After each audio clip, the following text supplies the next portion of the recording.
น่ะเป็นตะฟังบ่อันนี้สิโตขอมานอกพญามิโยกกันที่11มีทั้งหมด69พระคาถาเนาะ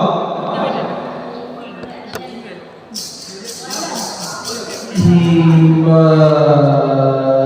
ดนี้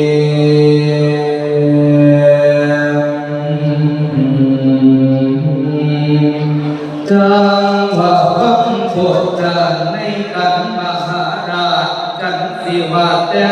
ไม่เป็นแม่ก็ไปเข้าถึงสองแก่นไทยชาริราชแต่กันหาเวทนาทุนทุกยังตามผมทอนละภูบาเราคุ้มคอยตะวันต่อยบังเลียเขาพังเพียงปากยางนอนขาผู้แก่ผู้คนหน่อยไม่ได้กินนกสาขากุศยาภาพันละโลกนี้ขึ้นนี้เพียสิกันเสือที่ยามยาสังไว้ไว้ดีให้สุเมียนเย็นเด่งเศร้าให้เยียดต่อฟังเสียงนับจังว่ากำไฟเบื่อสองคน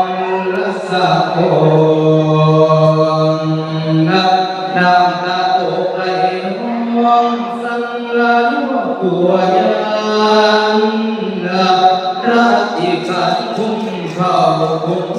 กำว่าเกิดมองบ่เห็นกอบดาสถานห้องแห่งหุ่นนับผ่านได้